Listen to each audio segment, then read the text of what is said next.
3, 2, 1. Sonja Ringo, welcome to my podcast. Thank you so much. I'm so excited. I know. We were about to start talking about all this good stuff, and we're like, okay, we better just hit record here. We should probably start recording. Definitely. I was just going to say the last time I think I saw you, I feel like that was before I went to Ecuador. Remember when I locked my keys in my car at like 5 o'clock in the morning? I forgot about that. Oh my gosh. That was forever ago. We were both about to embark on like big, amazing journeys and have had so many since, but like haven't caught up since then. It's crazy. I know. So finally we're like, okay, let's do a podcast. So you guys are in for a treat. You get to hear us catch up a bit here first. Yeah. So many adventures. Yeah. Well, I know, because I remember that was weird. That was like a phase of my life where I locked my keys in my car. Oh my God, like 5 or 6 times I feel like that year, or like the dark times. Yeah. It was because you had that weird Forevermore claw in your car. I think it was like bringing you bad luck. Oh my God. I forgot about that. Yeah, that's so funny. I can't remember why I took that from Jeff. I think you were just being a little stinker. I think that was, you were being a little troll. Oh yeah, I remember what it was because him and Chris asked if I could drive them to the airport and then take Jeff's car back. And he wouldn't give me back my, okay, you guys are in for an incredible, you get to hear the depths of my maturity here. He stole my toy clown. Yeah, that was why. The wind up, and I decided that like I wanted it back, and him and Chris were taunting me. Like I remember one time, like totally riling you up. Yeah, like they were throwing it back and forth. One was standing on the roof. And so anyway, so when I drove them to the airport, I was like, I'm taking this claw. And then it was like the whole thing. Yeah. So maybe that's why I had bad luck. That creepy. I love this story because we're all fully adults at this time. All of us. I know it sounds full-grown adults. So I stole their claw. Oh my gosh. Okay. And then you have been all over the world since then. Like, where have you been? What have you been up to? You've traveled a ton. Gosh. It's been just the best. It's been the best. Yeah. I think so. The last time I saw you was before my big Asia trip, I believe. Yeah, I think so. I was gone for like a year. The first half was with my best friend, Morgan, and the second half was solo. But yeah, that was the big trip I was saving for when I first got to Calgary. Right. Saved up 20 grand and just went as long as I could, lasted a year. And yeah, I went to every country in Southeast Asia except Timor-Leste. I don't know if I'm saying it right. Timor-Leste. It's like this tiny country south of Indonesia. So that's the only country I didn't hit up in Southeast Asia, but I would love to go there. Oh my God, that sounds amazing. I know I've always wanted to go back to Southeast Asia because I only did Thailand and Indonesia, but you really do need a lot of time to travel and see a place properly. Otherwise, you're just kind of like racing through. You don't get a vibe. You only get the tourist experience. Exactly, which is like, it's just not really worth it for me. Like I want to like dive in and really dig in.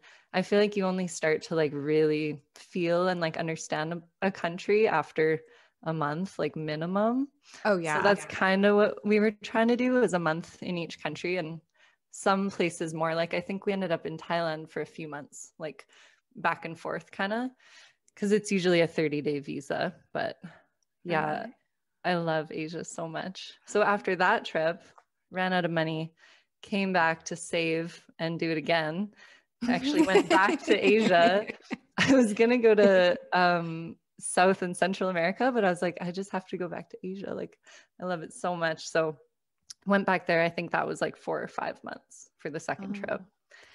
Oh my God. Yeah, I know. That's the traveler's dilemma. You go and you come back and you're like, oh my God, I need to go again. Right? Like there's so many other places, but also there was so many places in Asia I didn't get to go to, like Borneo, for example. That's where I went on the second time because yeah, I mean, you can just never fully see a whole country or continent, you know, it's never ending. Yeah, that's so true. What was your favorite country? I think Myanmar was like a super unique experience. It was like the one country that was completely different than all the rest. Like every country in Southeast Asia has its own unique stuff going on, but Myanmar was just like, oh my God, this place is super different. And it actually felt like traveling back in time. Like there'd be just like these horse-drawn buggies, like so many things done manually, and like pretty much no one speaking English. It was very raw. And even with the language barrier, people were just like so hospitable. It was, so many times I like cried from how loving and kind these people were. Like when I was super sick, I was sick for 3 days on a trek. I had like terrible food poisoning, but there was no car or like road that I could get taken off the trek. So I actually had to keep walking for 3 days with food poisoning. Oh my God. So I was pretty messed up. And my guide was super nice about it, but like they don't have modern like medication or anything. So they were giving me like unripe bananas that were like roasted on a fire and stuff like that. And like nothing was helping. So yeah, I finally made it to the end of the trek, and this man offered me his bed because he could tell I just looked really messed up. So he like leads me up this like rickety little shack kind of building, and he doesn't speak English at all and just like points at his bed, and it's just like this thin mat on the bamboo floor.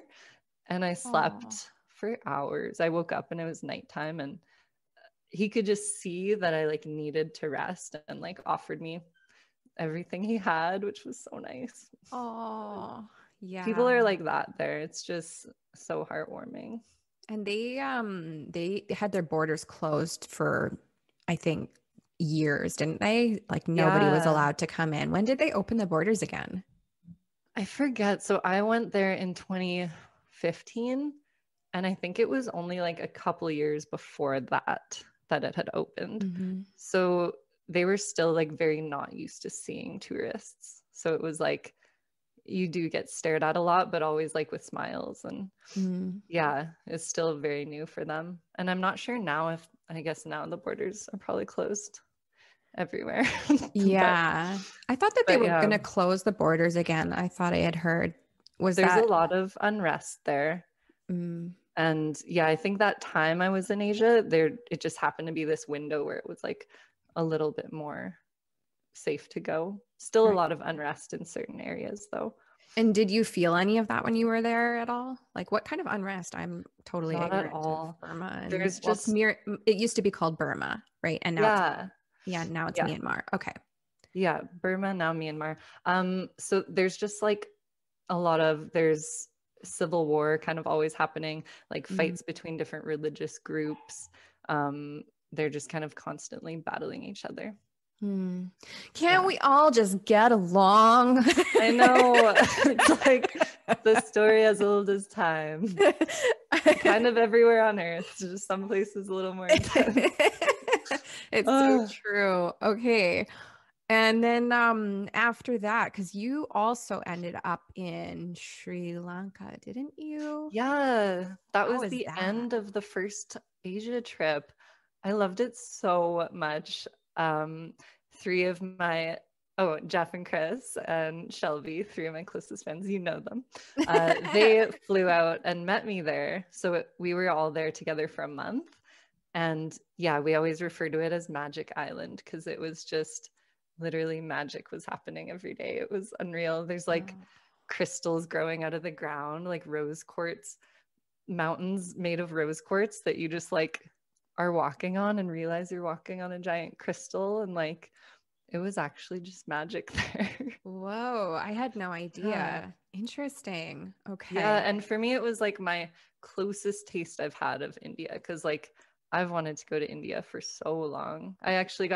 I wasn't able to get a visa for India on my Asia trip. I tried.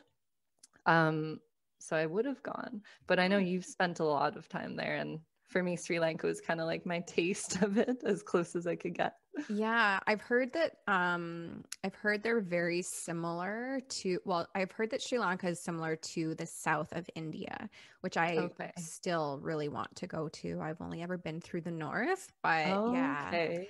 And then I Yeah, all also your heard the pictures food are is like spicier. mountainous and Yeah. so beautiful.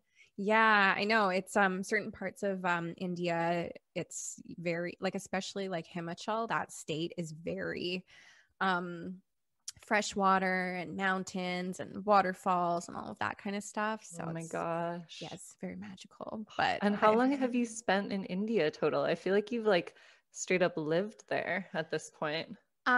yeah, actually in 2017 I went back and I was there for I think 5 months again. Yeah, I spent 5 months and I went and I got my yoga teacher training Oh and yeah. Oh my lived. gosh. And I kept meaning Amazing. to leave and travel outside of this one spot because I basically spent most of my time in Dharamsala and like McLeod Ganj area. And I kept saying, I'm going to go and travel elsewhere. But I kept getting Yeah. caught in this, like, I just had such a good community and like friends there where I was like, sometimes you travel and other times you just gotta live. So it was Yeah. It's important to listen to that too, because yeah, often you can get caught up with like itineraries or like things that you really intend to do or see. But I think it's all about surrendering to what you're supposed to be doing and learning. And sometimes that means like staying put in one place for longer than you think and oh yeah, kind of definitely. scrapping the plan completely. That's what I like to do. Yeah, and like in this place, there's, you can take I mean, there's just so much learning that you can do. So I took Hindi lessons from a quadriplegic. That's a fun story. I didn't know he was a Wow. quadriplegic Oh at my first. gosh. It's like, how would I not know that? And then I'll come back to that in a sec. But like cooking lessons, music lessons, Oh, poi lessons, like there was just so much that you could do and learn when you were there. But yeah, the story of the quadriplegic guy. So I had noticed that there was a sign that said Hindi lessons. And I was like, oh, that's something that I've wanted to do. yeah. So, I start asking around and, you get pointed in the right direction. And I go up to this house. And this is actually the same woman that I took my cooking lessons from. And she points me into like the house and towards a room. So I walk in there and there's a man laying in bed. And I was just like, can I take Hindi lessons? And Yeah. he's like, yeah, come back tomorrow at the same time. So I come back and he's kind of just verbally like, and he's still in bed though. And I'm like, he's giving me like You're like, verbal why are you not directions. getting up? Yeah, but I don't know well enough to like ask. I'm like, okay, Yeah. like, I've seen weirder in India. So I'm like, okay, like I'm just not going to ask. And then I Yeah. was on like my second or third lesson. He asked me to pass him my notebook and pen and to put it right in front of him. And he started writing with his mouth, like with the pencil in his mouth. And I was just like, oh my gosh. I was like, this guy is a quadriplegic. And then he got into this story Wow. of how he was a mountain man, like a mountaineer. And he used to, take people and tourists on tours. And before that, he was a cattle herder. Okay. And I guess one day he like fell off his roof and it was in the process of like where he had landed that people picked him up and moved him. And it was when they moved him, it like broke his Oh no. spine. So not the actual fall. No, I guess it was like them moving Yeah. him. So Oh my yeah, gosh. crazy. Crazy. So he still And needed he to make taught you Hindi money. for how long? Oh, I think I went to him for, I think it was a little over a month or something. It was Wow. fun. It's a solid foundation. Yeah. So that was a lot of fun. So it was a really cool experience. It's like those travel moments that you stick with. And I mean, over the Mm-hmm. last few years, so many moments where I've had to stay put and I'm just like, okay, I in my mind can travel anywhere I want and I can go back to all these fun memories. Totally. And like all the photos too, because I'm like, when you're in that constant adventure mode, it's like experience after experience, you're just like absorbing it all. and you don't really have that much time to actually like reflect. I realized I hadn't really reflected at all on my trips until COVID hit and I got laid off, and I looked over at my literal pile of journals. I have like, it's like 12 full journals because I would write almost every day. And I was like, wow, I haven't looked at these. Like I haven't had the time to really sit with them in the way I wanted to, like uninterrupted, present, until I got laid off. So it was such a gift. I spent like the first 2 or 3 weeks of being laid off for COVID just exploring my journals and like reliving every single moment. And it was so awesome. So nice. I know I always bring travel journals. I was actually talking about this the other day. My first travel journal from this, like, I don't know, 10 years ago from Thailand. Oh my God. Some of those journal entries though, you're like, what an idiot. I like some are really dumb. You're like, oh my God. I know. There's like this one really funny one in there where I had first got to Bangkok. And I was really I was feeling super culture shocked by like all of the like severe like abject poverty that was just like everywhere. And I was everyone that I was with had gone out drinking, and I was just like almost like I was almost like traumatized from seeing all of the like poverty and poor people, where I was like, how can you go out and party and drink right now? Yeah. I went back to my... It's so weird. Yeah, you kind of have to have like a cognitive dissonance in a way.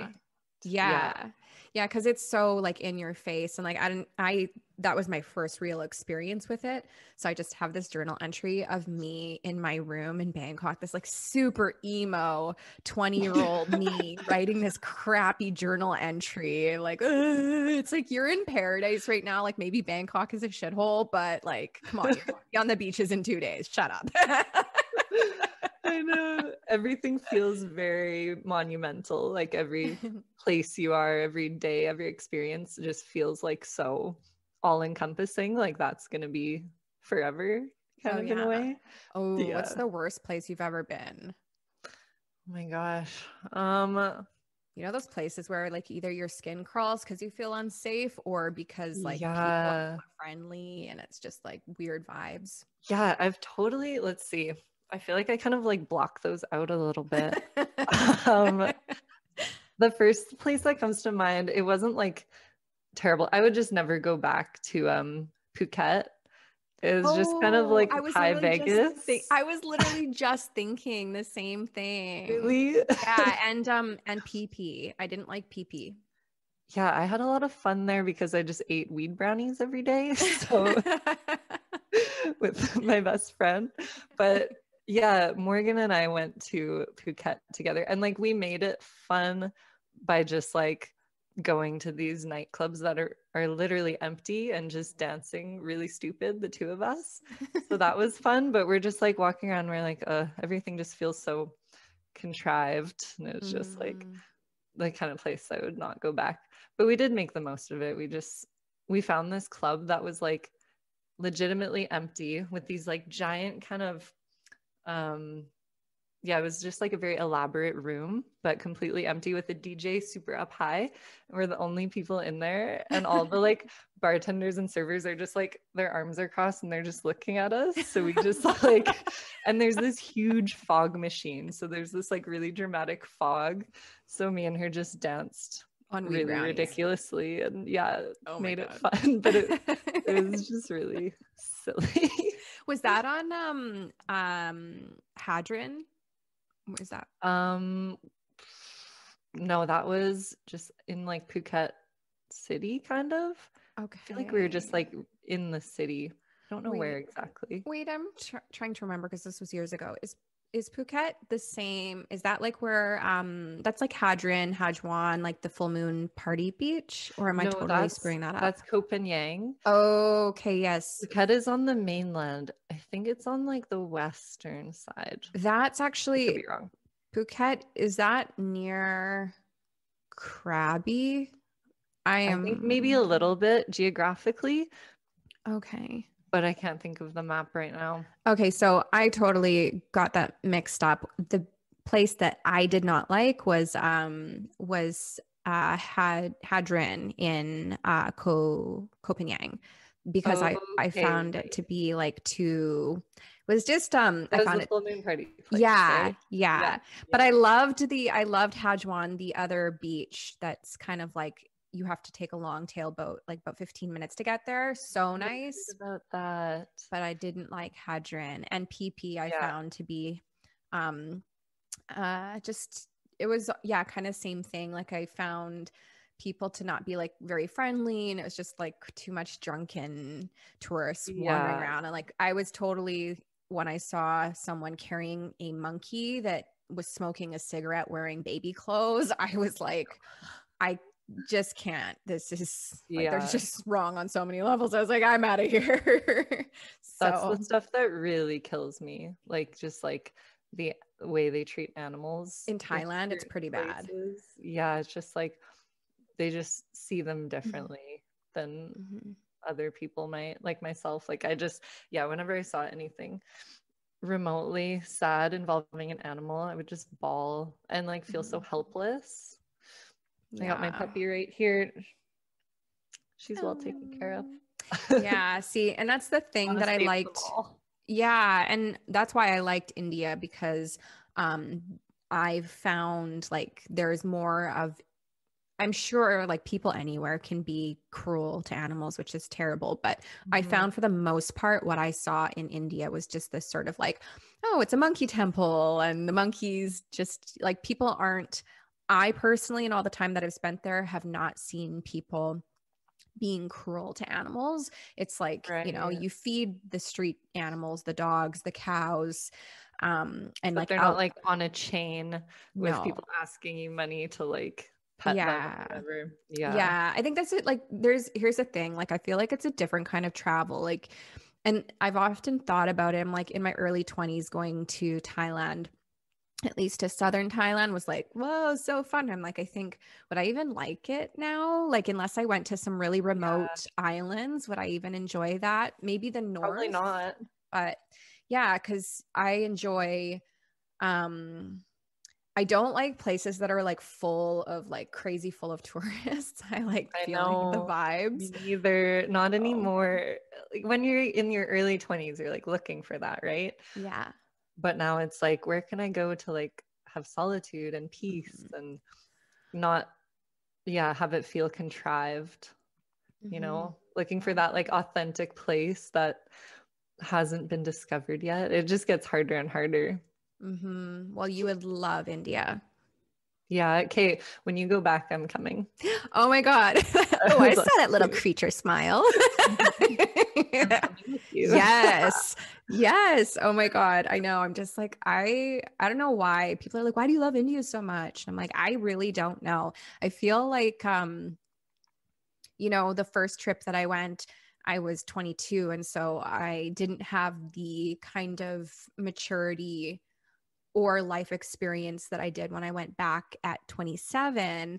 And when I went back the second time, it was just so much better because I felt like I already knew what to expect and what not to expect.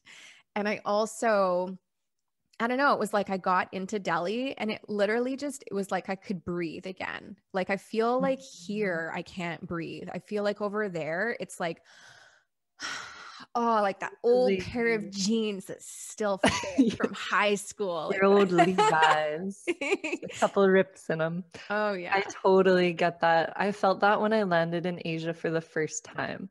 It was Bali where we landed.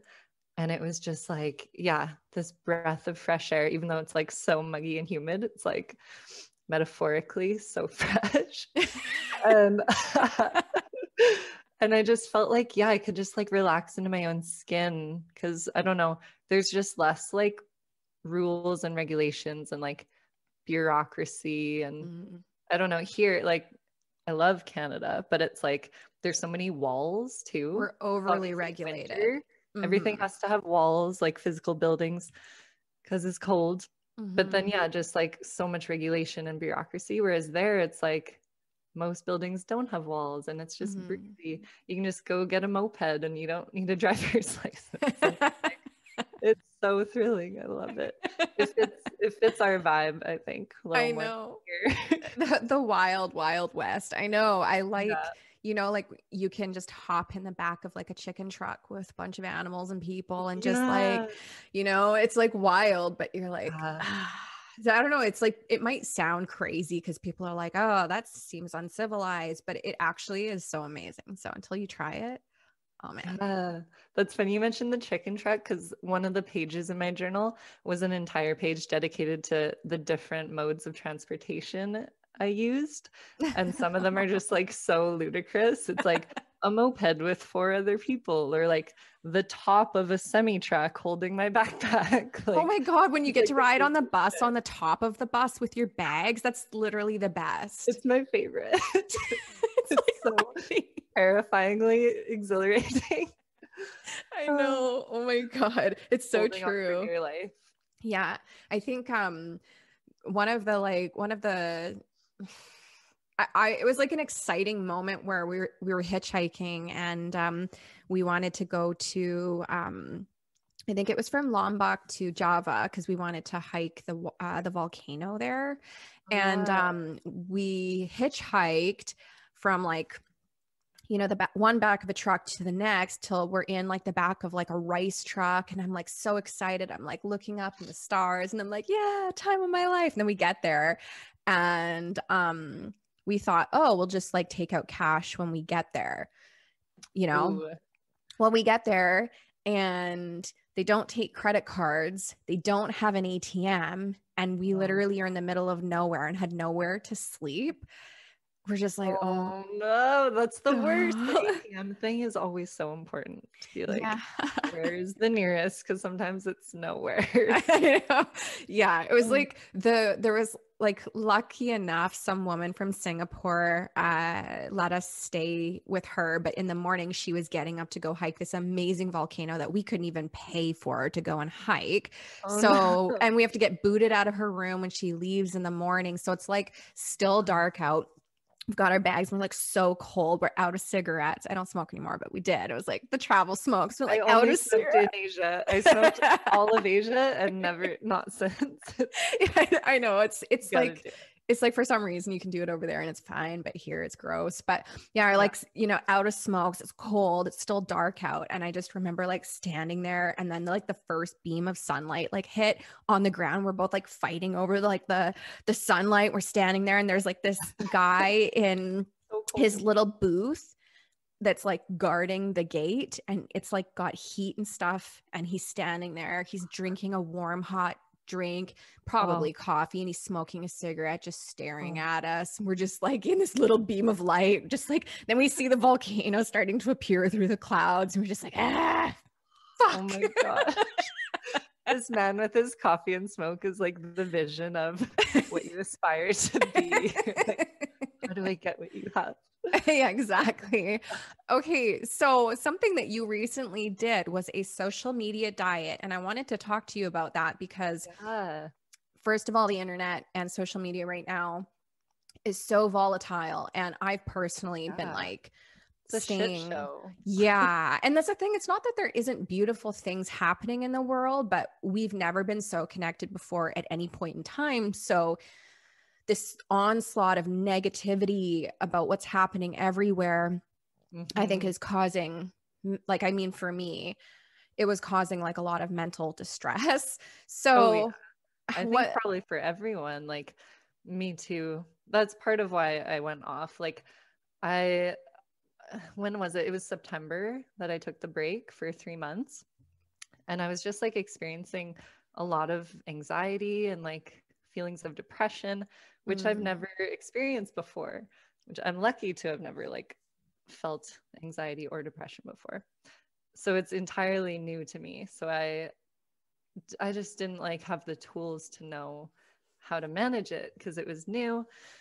And so I was just like becoming aware of like what things were making it better and what was making it worse. And being on my phone was definitely making it worse. So I was like, I just need to, it was just like becoming really overwhelming.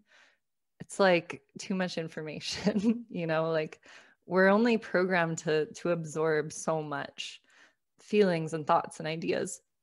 And we're just getting bombarded with like way more than we can even process. Mm-hmm.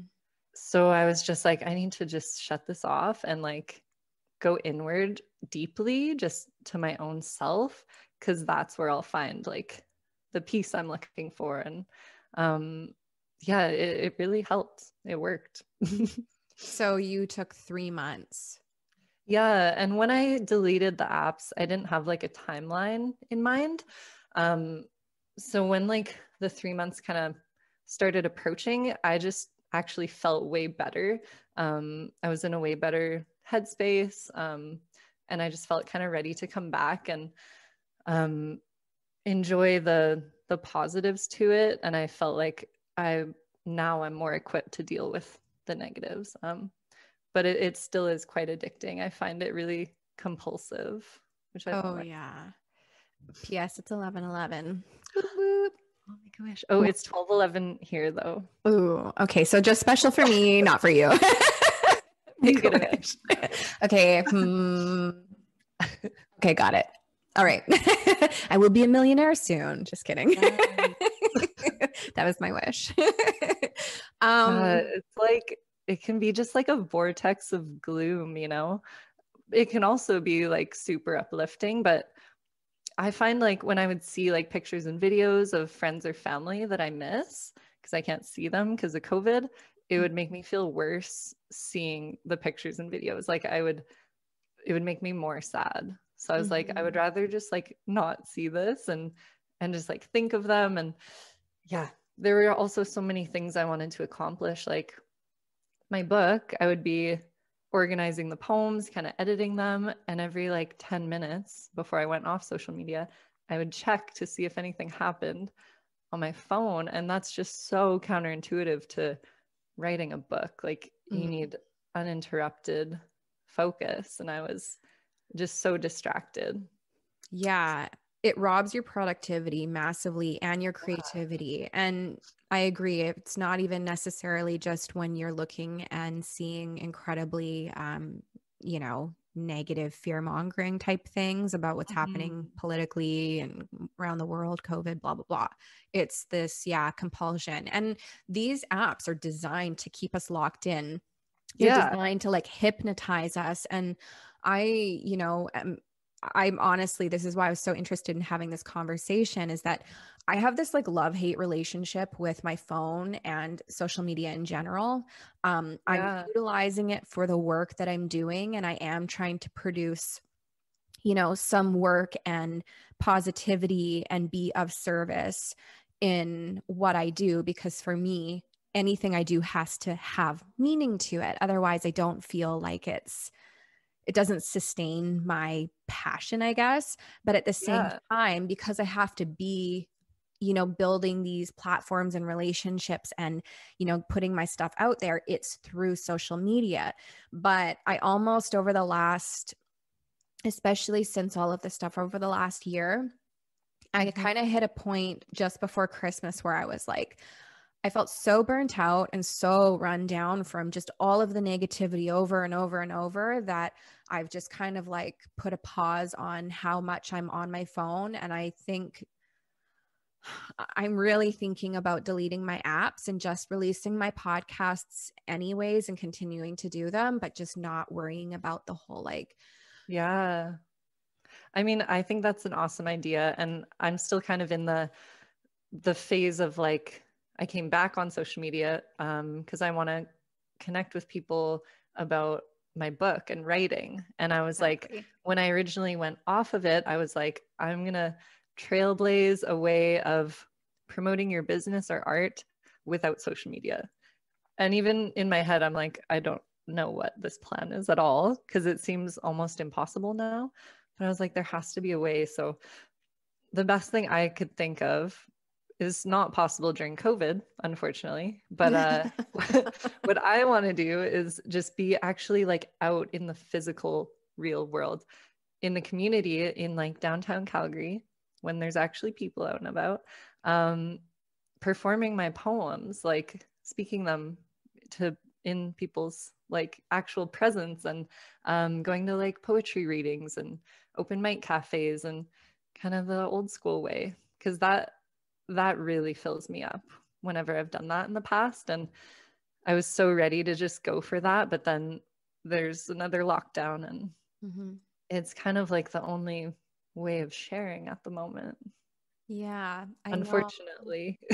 I know it is. It's a really weird time, and I feel you on that. If I could do it the old school way, I definitely would as well, because I function better not on social media. Like the way that I have to work, like my own mind, I can't be somebody that's like rushing around, that frantic energy, which I think the pattern interrupt of, all these different apps pulling your attention this way. It's pattern interrupt. Let me pull you this way, then that way, then this. I actually, I have my phone set up the best way I possibly can. It is always on silent. People already know if you text me, it might be a while before I text you back. It could be days, it could be a week, because I think that's really good. Yeah. And like I have all of my notifications set to off. There's nothing that can Me too. in.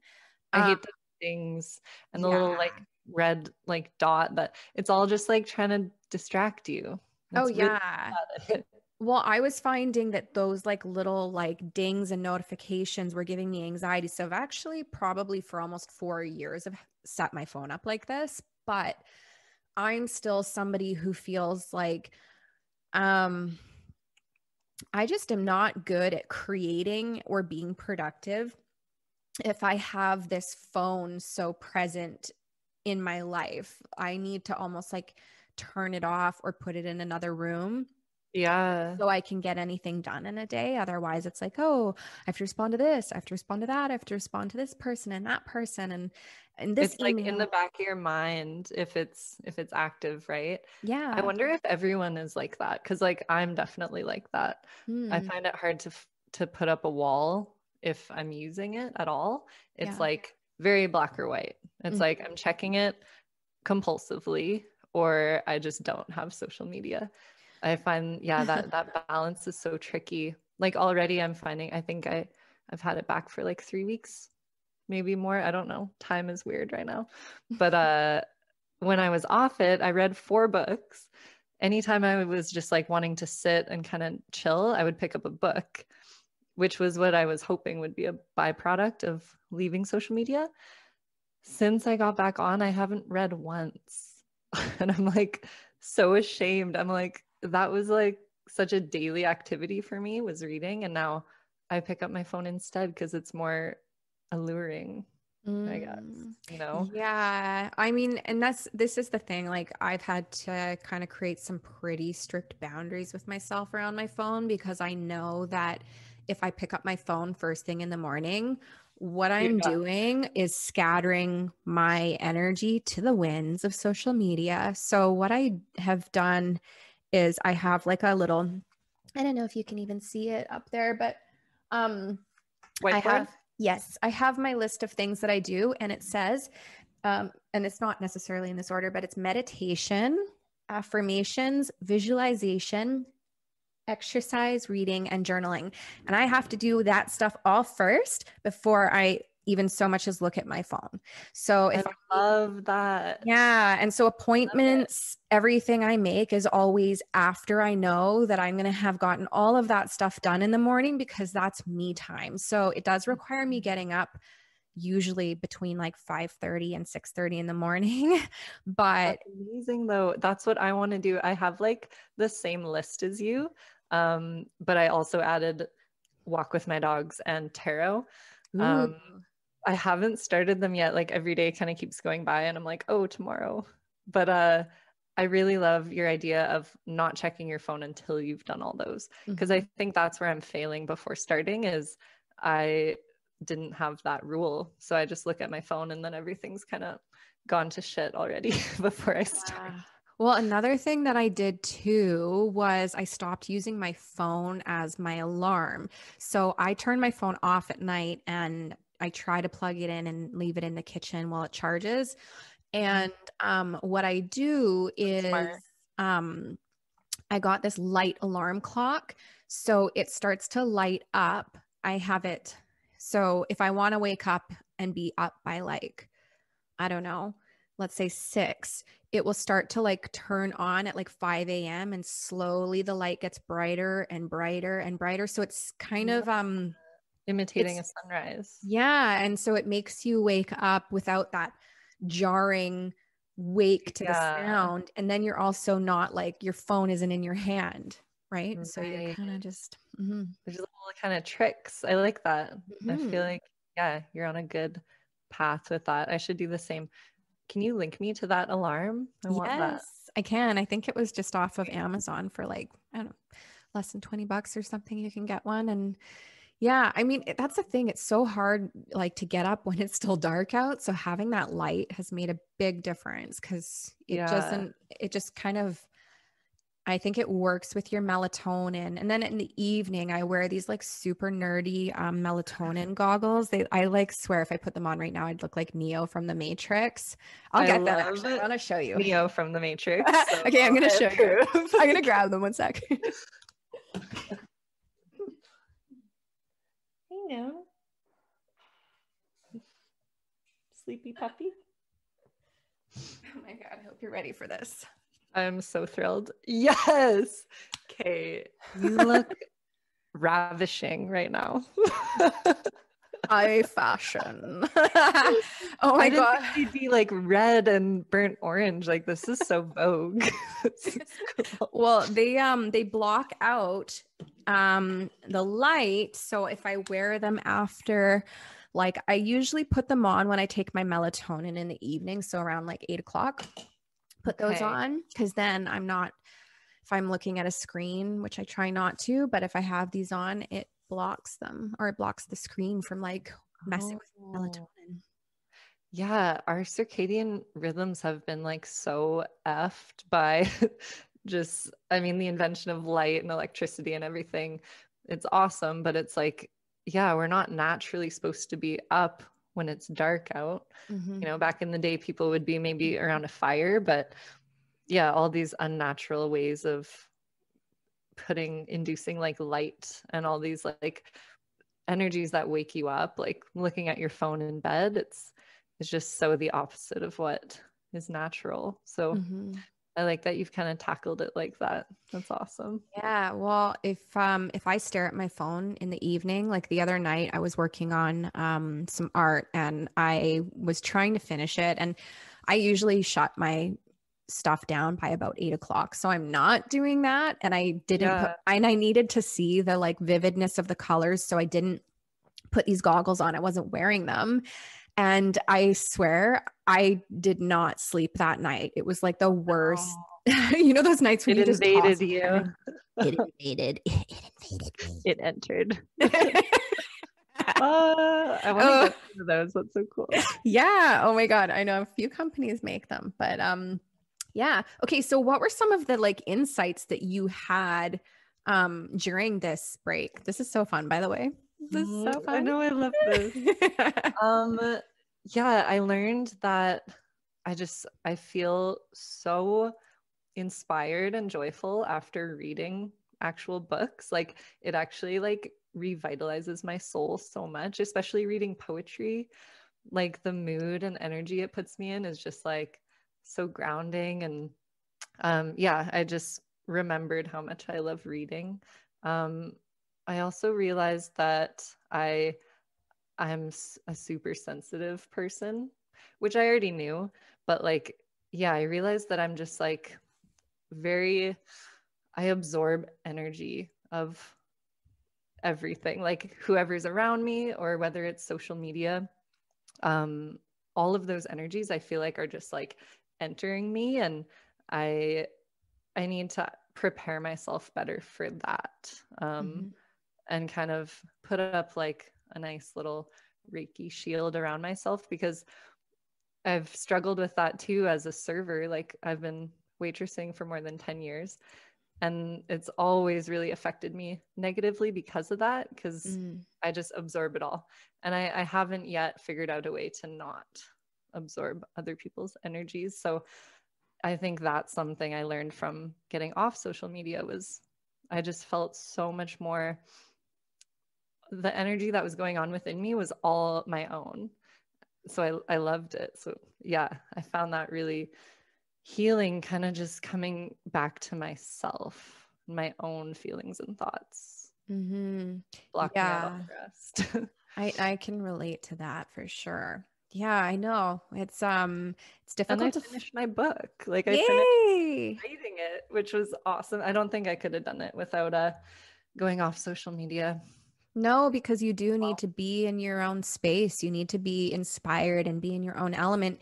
And if you constantly have things pulling your energy and your attention this way and that way, it's like, how can you?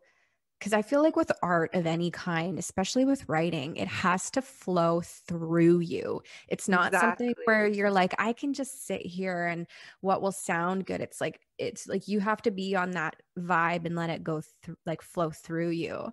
Totally. So, It's such a crazy balance, and so many subtleties play into it. But mhm. yeah, it's like discipline and structure, and then creativity, and then like if they meet, then there's flow, and it's like impossible to achieve if you're like always looking at your phone. Ah, So I did do all my goals. I finished my book. It still needs to be edited. Like I finished compiling all the poems, editing them to my best ability. mhm. And then I sent it to my editor. So that was my one of my goals. And then to read 5 books was my other goal, but I read 4. And yeah, so I achieved them, and just better mental health. So I felt like when I came back to social media, I was in a better, I am in a better headspace to kind of approach it. And yeah, I'd never dealt with depression or anxiety. So I was like, a lot of my poetry can be very like whimsical and uplifting. And I was like, I don't know how to present myself not in that way, because it was like so new to me to feel so dark. So that's kind of another reason I left, because I was like, I don't want to show this part of myself. Oh, and Which that's I think it's important to do that, but I wasn't ready because I was still just like in it. yeah. And that's the thing too, when there's so much of that already going on out there, you're like, is that like, yeah, the harshness of life is a real thing, but is that where I am best serving, you know? Yeah, like I want to be a kind of a light warrior, like a beacon of light. And I don't want to disregard the darkness, which has been a huge lesson during COVID. Mhm. I've become more friends with that side of the world and myself. But yeah, I think my poetry is best served in when I'm in that flow of like kind of ecstatic poetry and Mhm. that uplifting. And I was not feeling that at all at the time. So when I felt that kind of glimmer coming back, I was like, okay, maybe I can come back now. But I might leave again in a bit. We'll see. Oh, you're inspiring me because I have, and that's exactly kind of where I've come to with my book. Cause I'm like, I have a book outline, I have like, I know what I need to do, and I've written a ton, but I reached a point where I think, yeah, like probably over the last few months, like just struggling just like everybody else and like wanting to, be uplifting and light, but struggling with that in myself. And so it was like, okay, I literally feel like I can't there, like there's nothing I can say right now. I've just kind of, it's Yeah, almost like a writer's block where you're like, there's nothing I can say right now because how can I, inspire other people and empower other people when I feel so disempowered right now by all of the negativity and fears and stuff. So I know I want to, exactly. That's exactly where I was. And yeah, it's like, it's important to take care of yourself first. And that's Mhm. what I was doing. I was like, I need to sort out my own self, my emotions, like what's going on. And it did take 3 months, but it worked. And I think it's so important you have to like, I think it's an old saying maybe, but like you have to fill up your own cup first before you can overflow into others. If you Mhm. don't take care of filling up your own cup, then you don't really have much to give others, right? You're just scraping. Yeah. And also like whatever you have inside is what's going to come out too. Mhm. And I was kind of thinking about that the other day. And actually, I'll share this with you. Yeah. Okay, so when you squeeze an orange, you get orange juice. You don't get apple from an orange. You get whatever from that which you squeeze. Just like your eye, if you're full of shit, when you're juiced, all you get is shit. I was like, this is the most profound thing I can come up with. I love that. That's such a you thing to have written. I love it. That's so good. Oh my God. It's like profound yet with a sense of humor. Like, it's so you. Oh, I know. 2020, they tried to take all sense of humor and comedy away, and I held on. Hold on tight, guard it. You can't joke. You're not allowed to joke anymore. I know.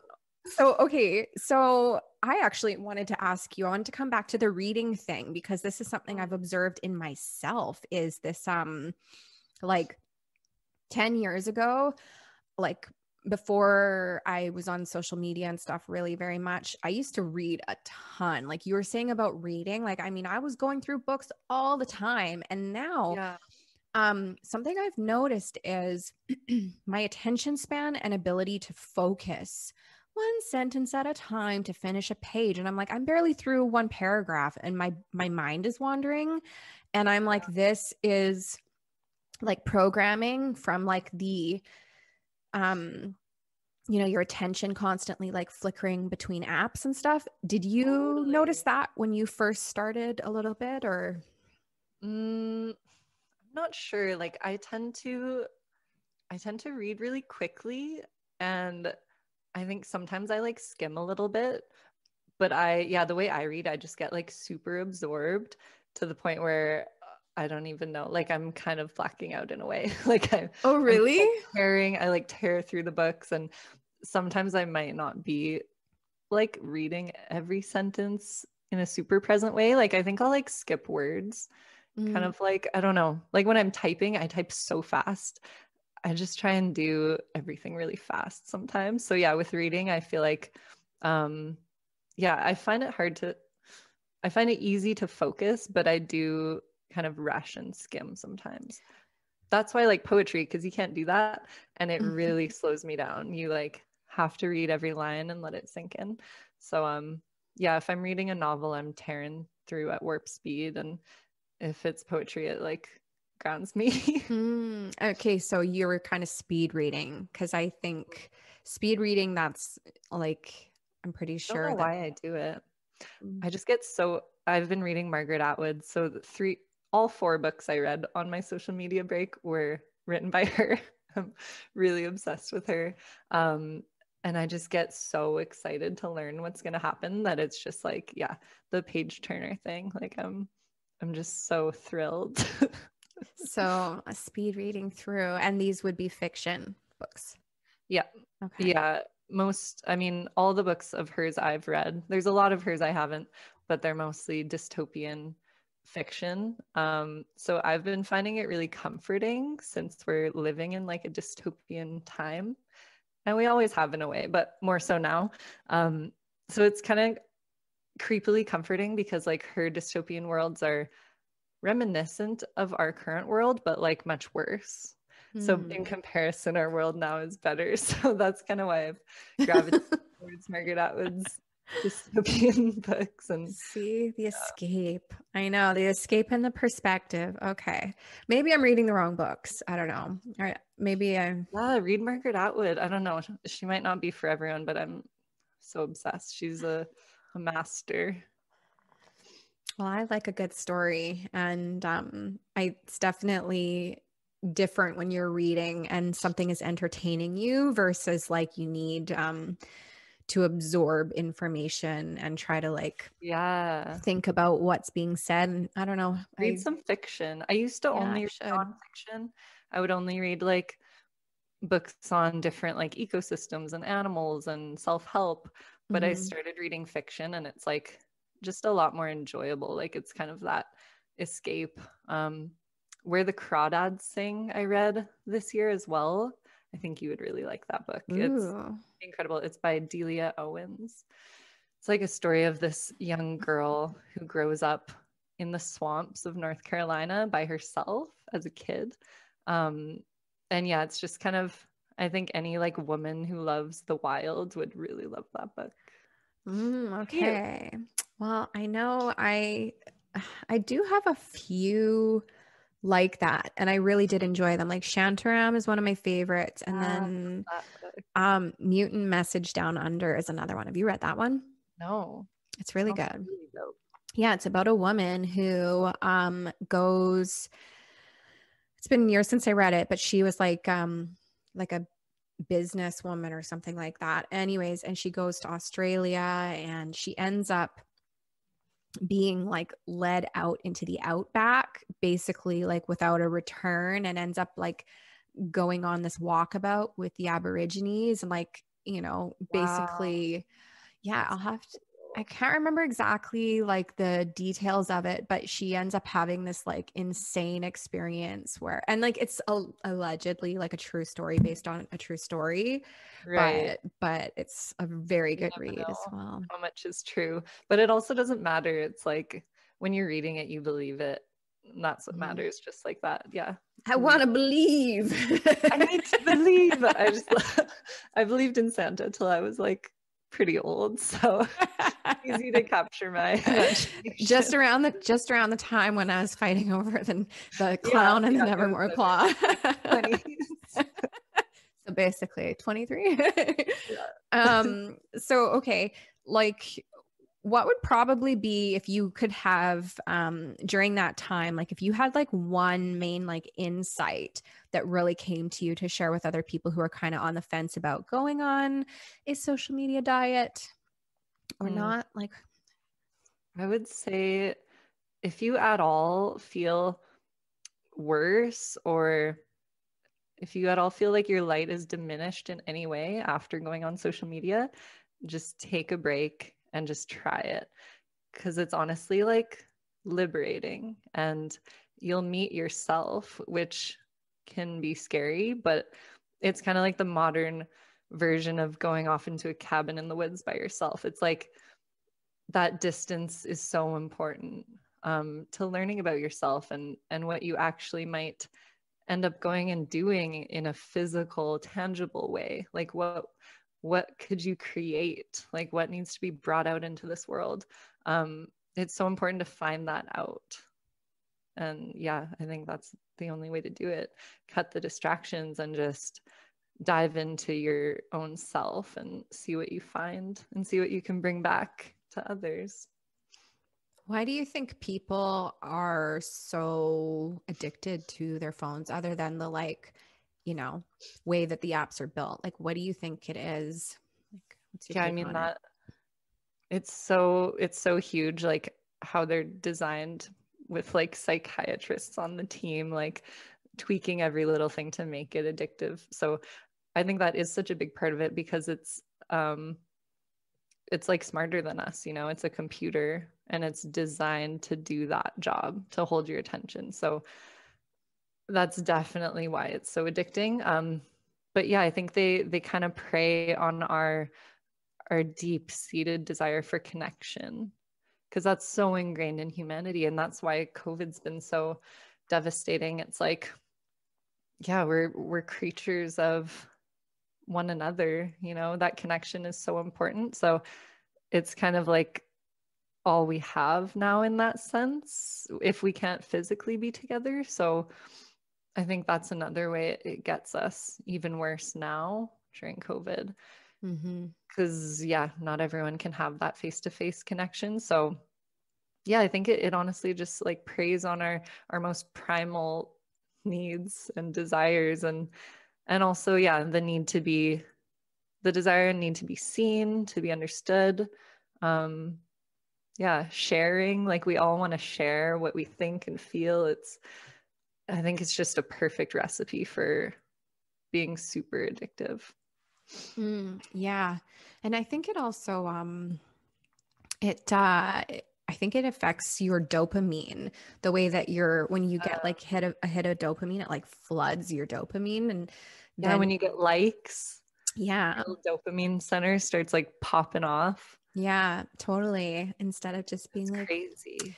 Instead of just having like a supportive community. I know that's the thing I've really missed the most. And I've been trying to figure out how I can create something like that, like even like an online like group, or like just some sort of mastermind of like minds who are like creating and doing. And if anyone's interested in something like this, like I want to figure out a way to connect on a regular basis where like people can share ideas and like encourage each other, because I feel like it's very hard to accomplish those things if you don't have that connection sort of need being met and the encouragement that goes along with it. And totally, especially for those of us who are like more extroverted, which I find I always was, but I've the last couple of years become a little more introverted. I guess we're all a bit of both. But yeah, for those of us who need that collaborative community connection, it's like such a shock to the system to only get it through a screen now. So, but I think that's a good idea. Like create a like-minded community, but have it be like once a week at a certain time. So it's not like you're always checking it. Yeah. Something like that, like a weekly sharing, like, I don't know, our friend Shelby was starting some sort of like open mic thing. Oh, something over like that. Zoom? Like you share, I'm not sure the details. I got to ask her because she invited me, but then I didn't hear anything else. But yeah, kind of like a safe communal space to share what we're working on, whether it's like a poem or just a thought or a song, like anything. So something like that would be fun. I know, that's what I was thinking. Well, we can definitely talk some more about this, because I've been definitely like needing some kind of group that, or needing to create some kind of group that, everyone can kind of share ideas and connect and encourage one another. Because I think that if you don't have a supportive network, and if you are living in any kind of isolation, which most of us are right now, it's like hard to keep that momentum and steam going forward, so yeah, because sometimes those interactions are what like sparks an idea or creativity. Sometimes it's hard when you're just like roaming around your own house like a ghoul for weeks. Like inspiration. Especially for me, my writing is like, I really have to try and write if I'm at home or in like a regular like life city kind of life situation. I just don't journal. I find it super hard. But like when I'm traveling, it's just like exploding out of me. I can't write fast enough. So yeah, for me, those experiences are so important for creativity. So yeah.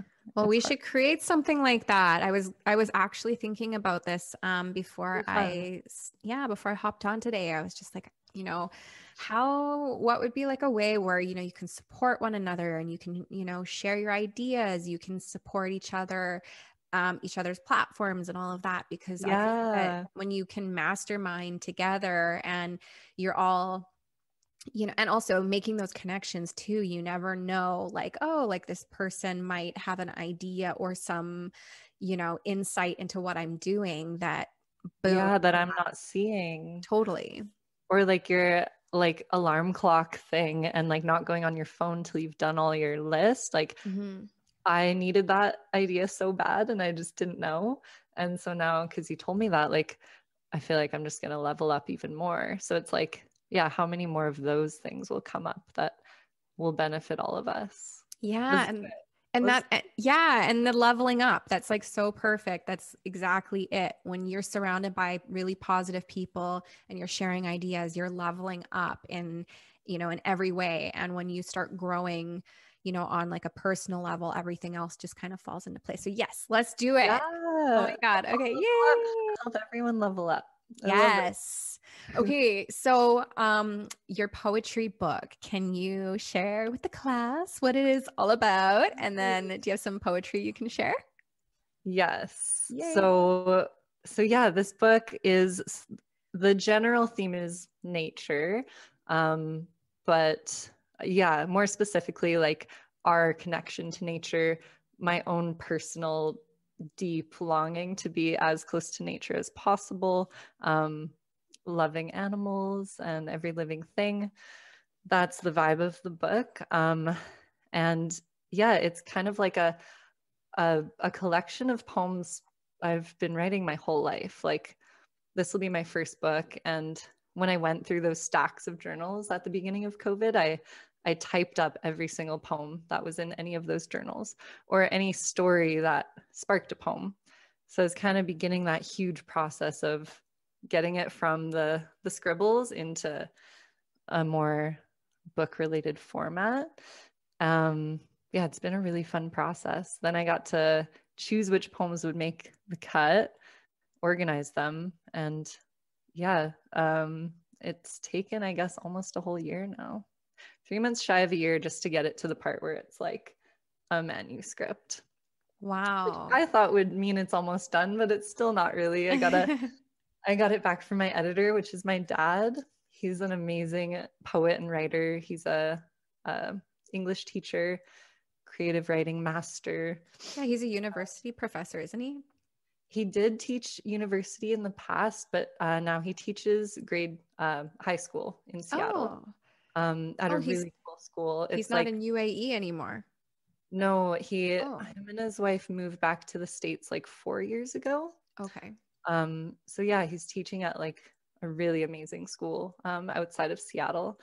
And yeah, I visited it a few times. There's like a huge forest, and he like takes the kids out to experience nature while writing in the forest. And like, that's a huge thing. A theme of his teaching too is connection with nature. So it feels really special to share this same passion with my dad, and then also know that he's the best person who could edit this book, because he gets it. So yeah, I got the edits back, and this poem actually has the edits on it. Oh, awesome. I haven't implemented yet, but and you're typing this all on a typewriter? No, I like typewriter font. Oh, because you said typing, and I was like, because I saw your photos. You have a photo of you with a typewriter, right? Yeah. My friend lent that to me, and I'll give it back to her one day. We don't know if it works, but I do want to buy a typewriter that works. Yeah. And I would love to do like typed up poetry to like mail out to people. But yeah, in the meantime, I just use typewriter font. Okay. Well, I was picturing you with a typewriter for some reason. So maybe I love that you were, because anything that brings it back to like more tangible vibes, I love it. Okay. So you have a poem here ready and prepared? Yeah. So this one, so I'll give just a little bit of context. Okay. So this one I wrote while I was camping alone on an island just off of Tofino in BC. So it was like a 45-minute boat ride from Tofino to Flores Island, where I had like all my overnight camping gear, my tent, food, everything. Hiked 6 hours to the end of this peninsula where there's a bay called Cow Bay. Set up camp, and yeah, it's the first time I've ever done anything like that, because there's like bears and sea wolves and cougars on this island, and it's like sea wolves. Did you just say sea wolves? Yeah, around Tofino there's coastally adapted wolves that they like forage for sea life on the beach, and they're a bit smaller than timber wolves, but they're these very special sea wolves that just live there. Wow. Okay. So the whole time I'm hiking, I'm seeing their footprints the whole way. It was so cool. I didn't see one. I really wanted to see one, but the whole hike is like along these crazy, beautiful, rugged beaches on the edge of the West Coast. Like, next landmass is Japan, and you're just on these like rugged beaches, and I'm just alone carrying all my stuff, and it would be like beach and then like epic ancient cedar forest, beach, forest, the whole 6 hours. And then the end is just like this huge bay. And yeah, I was completely alone. Like the last person I saw was like near the beginning of the hike, and they were going the other way to like leave the island. What prompted you to do that? Like, first of all, that's so brave. Like, I would be I so just remembered I said scared. I'm giving a little bit of context, but I'm like telling the whole story, but I love I telling want to this. know. I want to know. It was actually my boyfriend's idea. So he thought of the hike, thought of the whole plan to do something like that, found the hike. And then I was like, oh my God, I want to do that. So it ended up being that I had 2 days off before he did. So I was like, I'm going first, I guess. So I went and did it, came back. It was 2 days, one night. Came back and he left the next morning. And we had like a pact that I wouldn't tell him anything because I didn't want to like influence his journey, you know? So I got home, told him nothing, and then he did the same thing the day after. Oh my God. Okay, that's so fun. And Oh then my we heard stories after that, which was super fun. So actually, when he went, there were a lot of other people there at the same bay. I think there was like 3 other sets of groups of campers because he was on a weekend. So I think I got lucky being on a weekday and I was completely alone, which it was kind of terrifying, honestly. But did you bring a knife or like some pepper spray or bear spray or a anything? bear spray and a knife, and I didn't sleep at all. I wrote this instead of sleeping, actually. I was so terrified. I was like, I had to write the poem to deal with it. And Oh my God. yeah, because I would kind of try and sleep. I was so tired, but then I'd kind of like want to make sure my hand was close to the bear spray and the knife, but also not so close that I would like use it on myself on accident. So I took some like vlog videos, even though I don't vlog at all. But like in the morning, I'm like walking down this desolate beach and my eyes are like so puffy because when I don't sleep, I can't really open them. They're like, I look haggard. But I learned a lot. I just learned so much about myself, and like I was so proud of myself after, and I want to do it again because it really helps me write. Just to Yeah. push yourself like that. Well, I'm so proud of you. I like that's terrifying. Like that would be so scary. Like I feel like this is the one thing when you're like a big strong man, you feel a little more confident about those kinds of things. Like of course there's always risks, Yeah. you know, being out in the woods, but yeah. Yeah, I'm not physically fit, you know, like I don't think I can take on a bear. Even if you were super physically fit, I would still you? couldn't. I think it's more the confidence, you know what I mean? Like I think if you were like you know, a big strong man and like you faced a bear and like your Yeah. confidence to handle the situation versus Mhm. like okay, but anyways, that's And super also cool. I made a mistake of, so I thought because it's an island, it's still a pretty big island, but I was like, I don't think there will be pumas. And that's kind of my bigger fear in the wild in Canada is pumas. I wanted to see a wolf. I've never seen one. I really wanted to see one. Didn't really want to see a bear, but my main concern was pumas. And Oh yeah, because they'll stalk you and you won't even know they're there. you know, big cats, like they're Mm-hmm. amazing, terrifying. So I assumed that there weren't pumas on Flores Island until I decided to just double check right before I left. Like at my backpack, I'm about to leave, and I'm like, I'll just check just to confirm that they're not there. And I just instantly found this news story of a puma on Flores who attacked this woman, and the woman was saved by her husband. Oh So boy. sadly, the puma died. The woman lived, but I was like, that's a great confidence booster right before I leave. So, and I didn't tell my Self-inflicted. boyfriend. I Oh was just no. like, yeah, but yeah, so I'll read the poem. Okay. It's called Letters to the Midnight Wild. My calloused feet carried me 7 hours deep into impenetrable forest.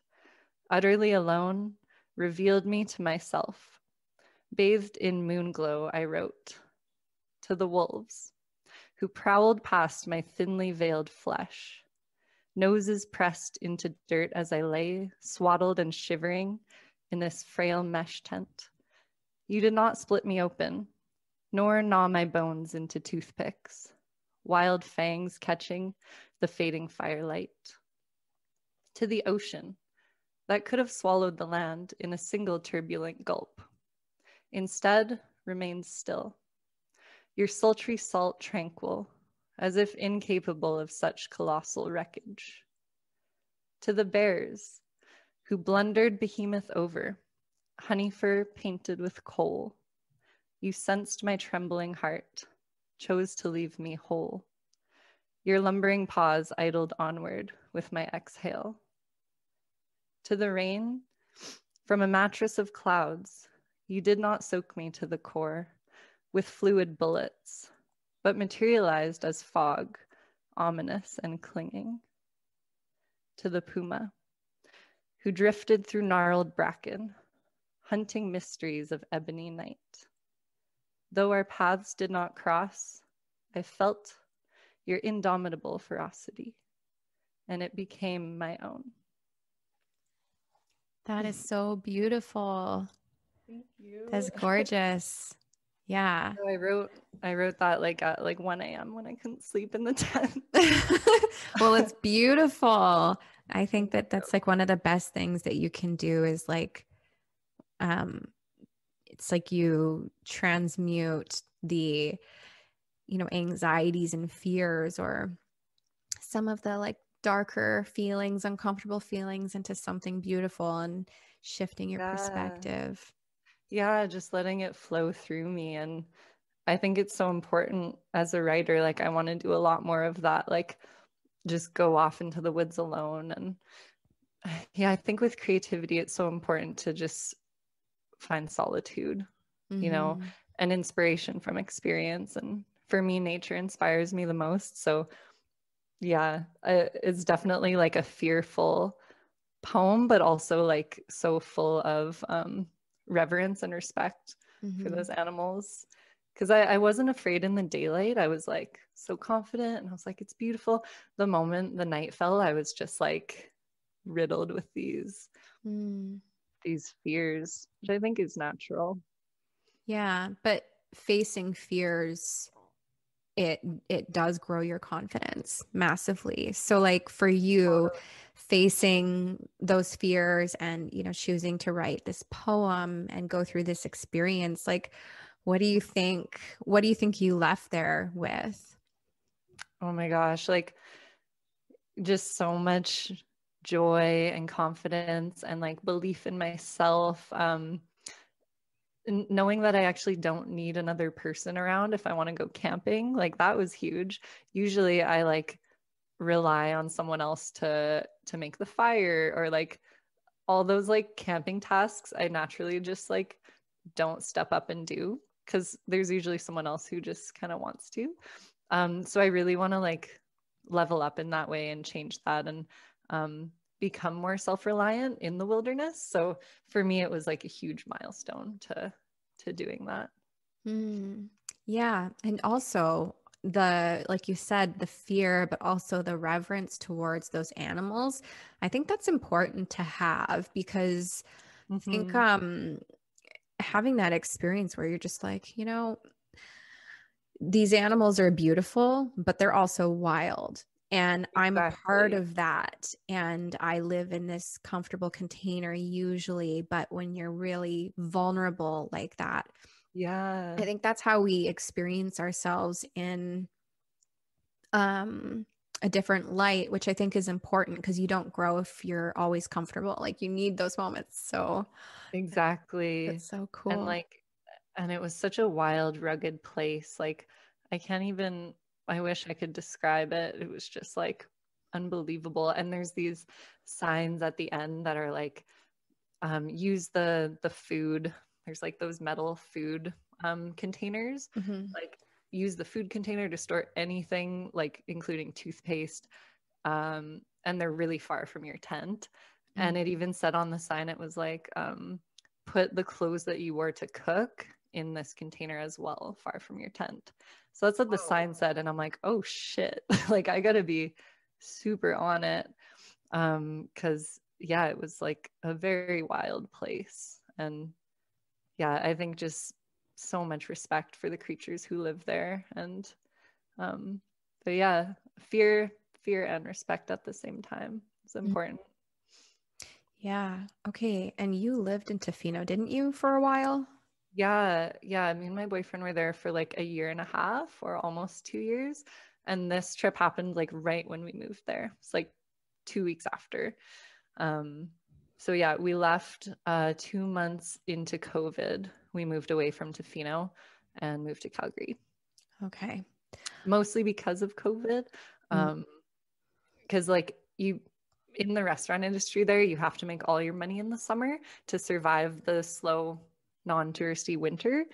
So with summer approaching and it looking like it might not open at all, you actually can't sustain your life if you miss a summer of work there. If you're not prepared, obviously financially. So we were like, oh, guess we got to get to a city so we can like work. But I guess it was apparently still busy there last summer. Yeah, Tofino is beautiful. I've been a couple of times. I love Tofino. It's gorgeous.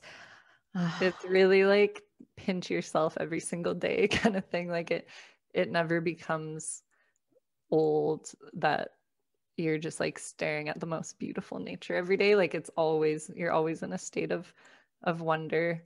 It was just hard working in the service industry there because it's super intense. So yeah, I think I would maybe move back one day. Like I want to live somewhere remote, but got to figure out the job thing first. So if writing can sustain me, I would live somewhere deep in the woods. Yes, that's how writers are supposed to live. Right? In the woods, a cabin in the woods. I know. I seriously, that's my dream home. Like cabin in the woods.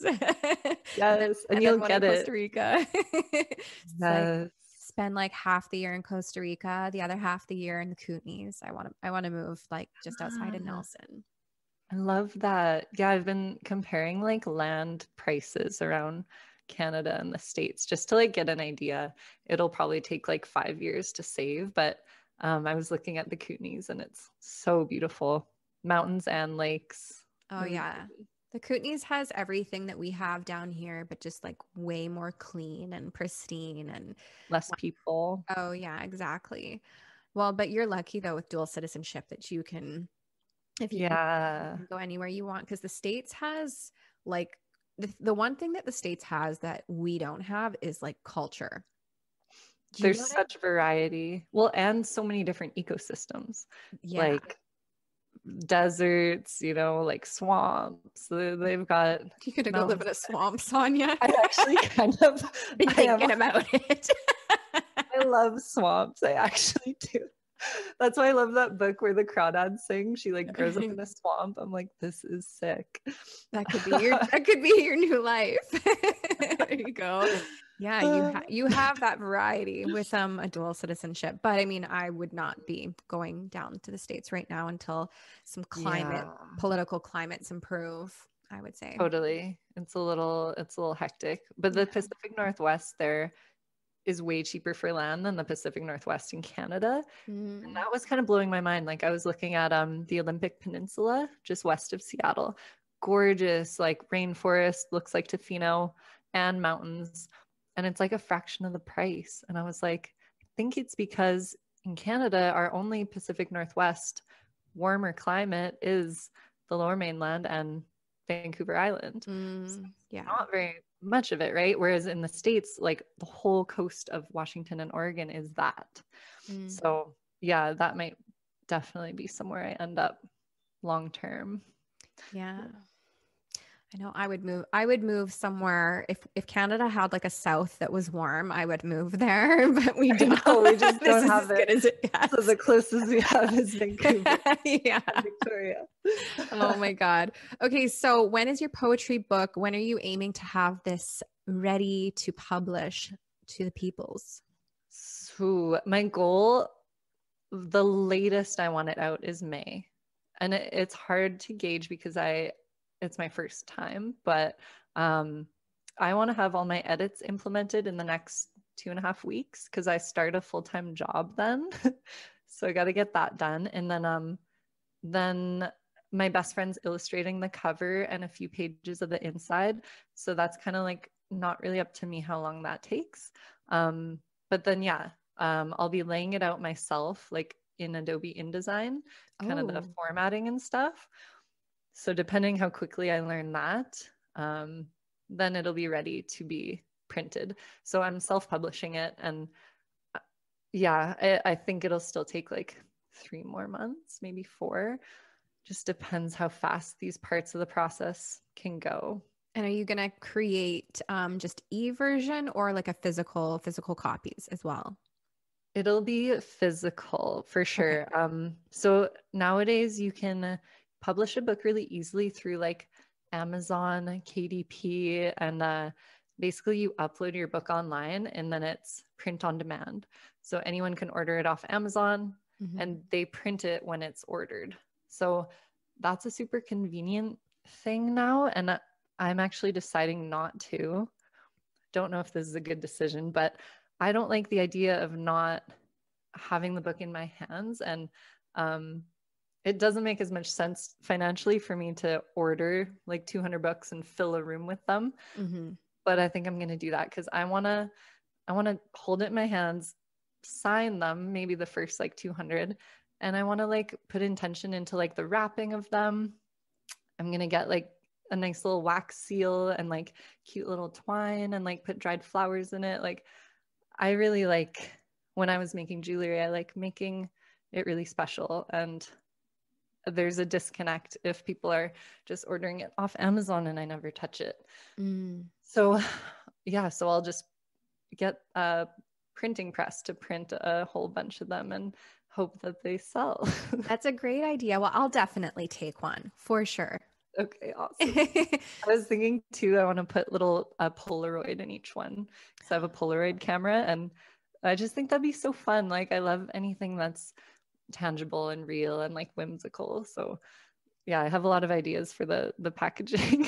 Well, I think that that's a good idea. And it means a lot more when you get something and it's got that, love, care, and like intention behind it. It's definitely got a different vibe than just ordering something online. And totally. Yeah. And I might eventually, like if so many of these are selling that I can't physically keep up with it myself, then I might consider switching, but I'm definitely gonna go this route first and really go for that. I think that's important. Well, it's a great idea. And yeah, I'm definitely looking forward to reading a copy and owning my own. So yay. So proud of your books too. Yeah. So this has been so much fun. I have totally loved having you on here today. This has been a really fun way of catching up. I know. It's so awesome. It's my first time on a podcast and it's such a cool way to reconnect with you, and we'll definitely talk more. Definitely. So where can people find you, Sonja Ringo? Which I like saying your full name because it's the best. Thank you.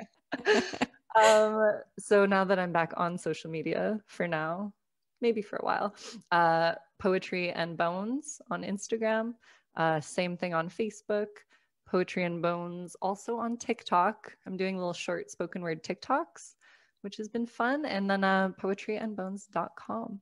And that's where my book will be for sale on my website. Awesome. Cool. All right. Well, thank you so much. This has been so much fun. And I feel like I want to just give you a big hug. I know you made my day too. Oh, I just want to squeeze you and make weird creature sounds. Oh, that'll be so nice one day. We will. Definitely. Okay. Well, thank you so much. And I hope that you have a wonderful rest of your day. Go see your puppy. You too. Bye. Bye.